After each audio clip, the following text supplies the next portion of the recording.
Assalamualaikum warahmatullahi wabarakatuh. Halo teman-teman, semoga kalian semua dalam keadaan sehat walafiat ya. Kalian tahu gak sih, sebelum kita menyusun strategi, kita itu perlu melakukan analisis lingkungan. Nah, analisis lingkungan sendiri bisa kita kelompokkan menjadi dua, yaitu analisis lingkungan eksternal dan internal. Di sini, saya Asus Subaniah dari Politeknik Negeri Malang, kelas 3G Akuntansi Manajemen, absen 5, akan menjelaskan tentang apa itu analisis lingkungan eksternal. Nah, pembahasan yang akan kita bahas, yang pertama adalah lingkungan umum industri persaingan. Yang kedua, segmen dalam lingkungan umum. Yang ketiga, analisis lingkungan eksternal. Dan yang terakhir, contoh kasus. Sebelumnya, apa sih analisis lingkungan itu? Lingkungan adalah suatu kekuatan, kondisi, keadaan, atau peristiwa yang saling berhubungan di mana organisasi mempunyai atau tidak mempunyai kemampuan untuk mengendalikannya. Adapun definisi lain mengatakan lingkungan diartikan menjadi segala sesuatu yang ada di sekitar manusia dan mempengaruhi perkembangan kehidupan manusia. Sedangkan analisis lingkungan adalah suatu proses monitoring terhadap lingkungan organisasi yang bertujuan untuk mengidentifikasi peluang dan tantangan yang mempengaruhi kemampuan perusahaan untuk bisa mencapai tujuannya. Menurut George William mengatakan bahwa lingkungan eksternal yaitu semua kejadian di luar perusahaan yang memiliki potensi untuk mempengaruhi perusahaan. Sedangkan menurut James A. F. Stoner, lingkungan eksternal terdiri atas unsur-unsur yang berada di luar suatu organisasi yang relevan pada kegiatan organisasi. Sedangkan menurut Hani Handoko, lingkungan eksternal terdiri dari unsur-unsur di luar perusahaan yang sebagian besar tak dapat dikendalikan dan berpengaruh dalam pembuatan keputusan oleh manajer. Selanjutnya, tujuan analisis lingkungan.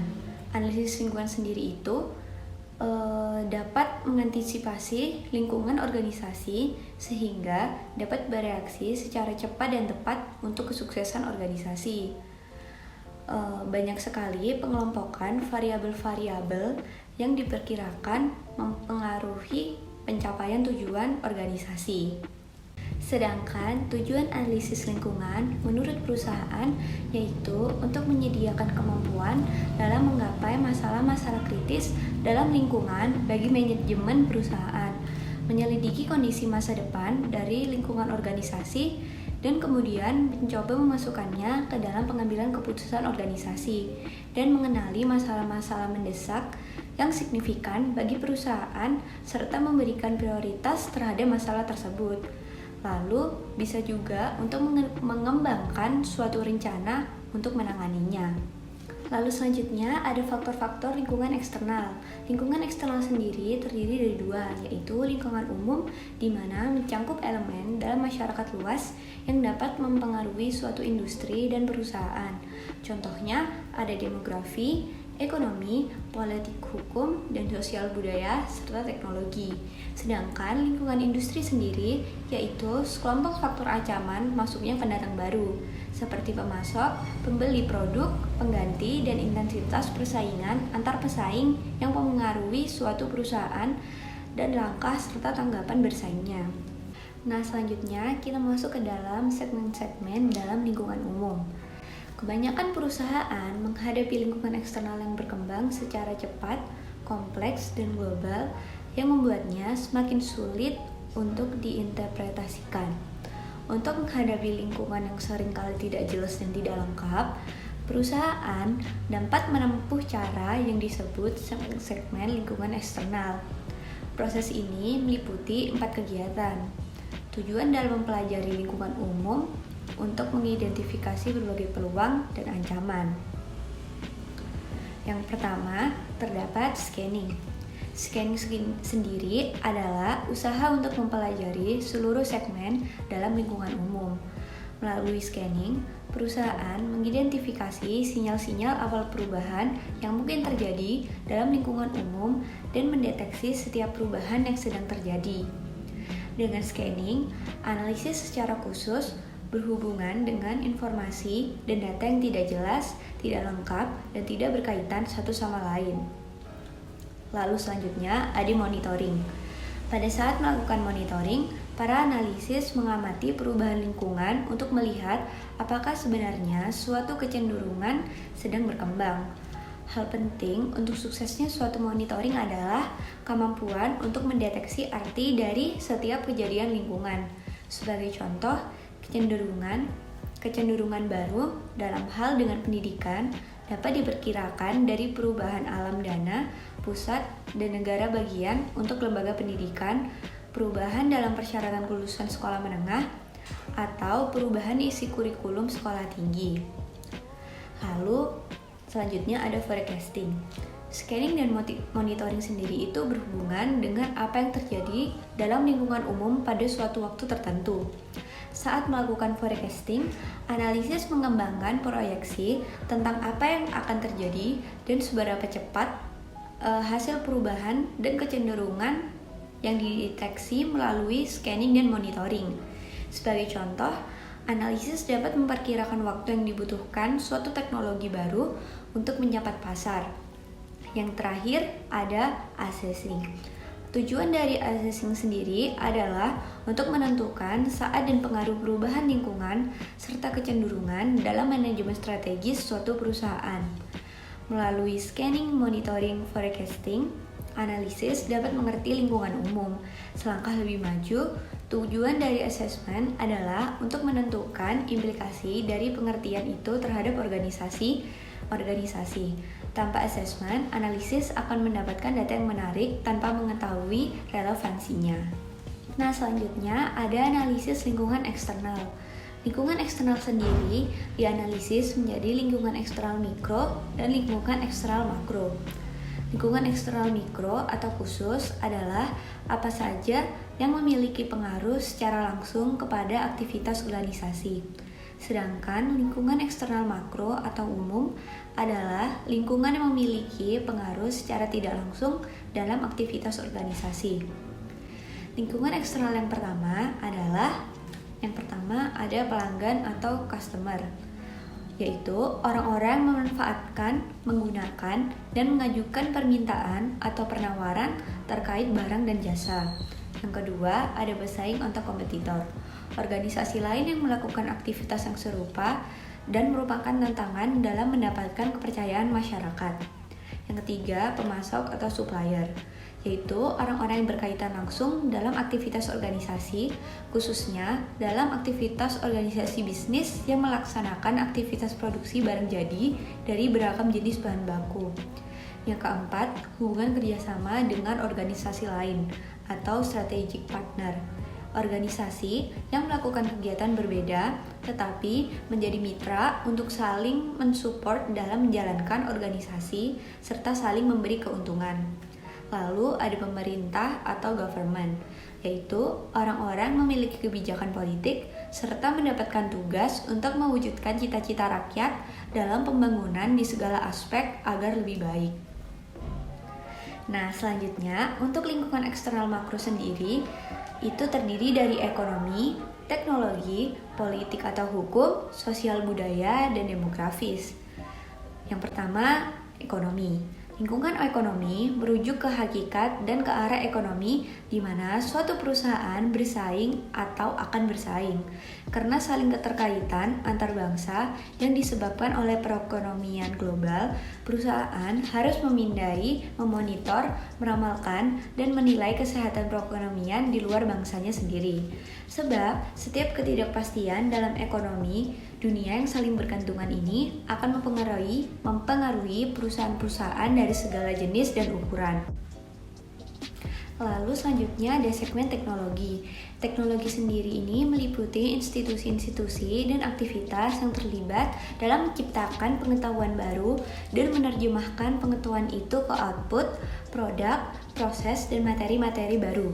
Pengetahuan dan kapabilitas diciptakan dengan mengembangkan atau menggunakan teknologi baru yang kadang-kadang mentransformasi atau merevitalisasi seluruh industri. Selanjutnya ada politik atau hukum. Nah, isu-isu ekonomi sangat erat terkait dengan realitas lingkungan eksternal segmen politik atau hukum.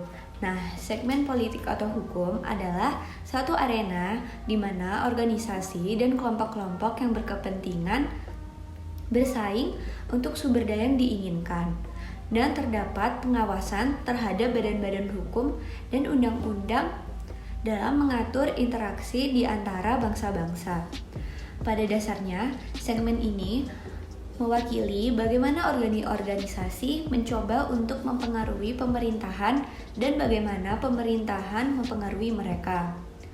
Mengawali perubahan yang terus-menerus, segmen ini mempengaruhi hakikat persaingan. Karena itu, perusahaan harus dengan hati-hati menganalisis administrasi baru dari kebijakan-kebijakan dan filosofi yang berkaitan dengan bisnis. Selanjutnya ada sosial budaya. Faktor sosial yang mempengaruhi suatu perusahaan mencakup keyakinan nilai-nilai, sikap, opini, dan gaya hidup dari orang-orang di lingkungan eksternal perusahaan yang dikembangkan dari kondisi, culture, ekologi, demografis, religius, pendidikan, dan etnis. Contohnya, kepentingan yang diakselerasi dari konsumen dan karyawan dalam masalah mutu kehidupan. Dan yang terakhir, terdapat demografis. Sebagaimana disebutkan sebelumnya, perusahaan itu harus menganalisis demografis masyarakat umum daripada hanya populasi domestik. Ukuran pengamatan perusahaan demografis dalam populasi akan menggarisbawahi pentingnya segmen lingkungan ini. Dalam negara-negara tertentu, termasuk Amerika Serikat dan beberapa negara Eropa, setiap pasangan rata-rata memiliki kurang dari 2 anak. Dengan tingkat kelahiran demikian, maka populasi akan menyusut dari waktu ke waktu. Berkurangnya populasi dapat mendorong suatu negara untuk meningkatkan imigrasinya sehingga tenaga kerja yang dimiliki akan cukup. Macam-macam demografi sendiri dibagi menjadi: yang pertama, struktur usia. Dalam negara-negara tertentu seperti Amerika Serikat, usia rata-rata populasi itu meningkat. Penyebabnya adalah tingkat kelahiran yang menurun serta bertambahnya tingkat harapan hidup. Salah satu dampak yang timbul adalah berupa beban tambahan pada sistem perawatan kesehatan. Di balik semua ini, perusahaan mengartikannya sebagai peluang untuk mengembangkan barang dan jasa untuk memenuhi populasi yang semakin panjang usianya. Selanjutnya, distribusi geografis. Selama berpuluh-puluh tahun, Amerika Serikat telah mengalami pergeseran populasi dari utara dan timur ke barat lalu selatan. Demikian juga dengan kecenderungan perpindahan dari daerah metropolitan ke dalam non-metropolitan itu juga terus berlanjut. Salah satu dampak perubahan ini adalah pada dasar pengenaan pajak pemerintah lokal maupun negara bagian. Selanjutnya terdapat komposisi etnis. Dalam populasi suatu negara akan selalu berubah-ubah. Di Amerika Serikat, komposisi etnis di negara bagian dan di kota dalam negara bagian amat bervariasi. Bagi perusahaan, tantangannya adalah agar waspada dan sensitif atas perubahan tersebut. Melalui pengamatan yang teliti, perusahaan dapat mengembangkan dan memasarkan barang atau jasa yang dimaksudkan untuk memuaskan kebutuhan unik serta kepentingan kelompok etnis yang berbeda. Selanjutnya, distribusi pendapatan. Dengan mengerti bagaimana pola distribusi pendapatan dalam populasi, perusahaan dapat mengetahui besarnya daya beli dan income kelompok yang berbeda. Penelitian atas distribusi pendapatan memberikan gambaran bahwa dengan adanya peningkatan standar hidup, terdapat perbedaan di dalam dan di luar negara. Yang biasanya menjadi perhatian perusahaan adalah pendapatan rata-rata masing-masing keluarga dan individu. Dengan memperhatikan angka ini, perusahaan akan mendapatkan informasi yang relevan. Fokus strategis selanjutnya akan mempertahankan bagaimana pola distribusi pendapatan dalam suatu masyarakat setempat mendapatkan peranan penting dalam membangun dan mengoperasi suatu perusahaan kecil yang sukses. Sekarang kita akan masuk ke contoh kasus. PT Perkebunan Nusantara 7 di Lampung adalah suatu perusahaan yang termasuk dalam Badan Usaha Milik Negara atau BUMN yang bergerak di bidang perkebunan, yang menghasilkan komoditi karet, kelapa sawit, dan gula. Analisis difokuskan pada faktor eksternal perusahaan terhadap lingkungan yang mempengaruhi eksistensinya. Berdasarkan uraian yang disebutkan, bisa dikatakan bahwa manajemen strategi merupakan seni dan ilmu untuk merumuskan, mengimplementasikan, dan mengevaluasi keputusan lintas fungsional yang membuat organisasi mampu mencapai tujuannya. Manajemen pun memberikan beberapa manfaat baik secara keuangan maupun non-keuangan. Tetapi, untuk mendapatkan strategi-strategi yang unggul, maka diperlukan analisis strategi atau situasi. Sehingga, yang menjadi permasalahan dalam penelitian ini adalah apa sajakah faktor eksternal di perusahaan perkebunan Nusantara yang mempengaruhi pencapaian tujuannya. Nah, pembahasannya adalah lingkungan eksternal perlu dianalisis sehingga dapat diantisipasi pengaruhnya terhadap perusahaan. Selain pengaruh yang buruk, peluang juga banyak bermunculan di lingkungan eksternal. Lingkungan eksternal memang sulit untuk dikendalikan, dikarenakan melibatkan pihak-pihak lain yang tidak berhubungan langsung dengan perusahaan. Oleh karena itu, analisis lingkungan eksternal sangat diperlukan oleh perusahaan, khususnya dalam proses perumusan strategi. Informasi tentang lingkungan eksternal bisa didapat berdasarkan sumber yang terpublikasi dan juga sumber yang tidak dipublikasikan. Sumber yang tidak dipublikasikan diantaranya yaitu survei pelanggan, riset pasar, pidato rapat profesional, pemilik modal, program televisi, interview, dan lain-lain. Sedangkan untuk sumber yang bisa dipublikasikan yaitu berupa informasi strategi setiap periode, jurnal, laporan, dokumen pemerintahan, abstrak, buku, koran, dan lain-lain. Analisis lingkungan eksternal memerlukan proses yang tidak singkat. Informasi yang didapatkan akan diolah terlebih dahulu dan kita akan tahu apa pengaruhnya dalam perusahaan. Nah, sekian penjelasan yang bisa saya berikan. Mohon maaf jika ada salah kata. Terima kasih. Wassalamualaikum warahmatullahi wabarakatuh. Sampai ketemu lagi.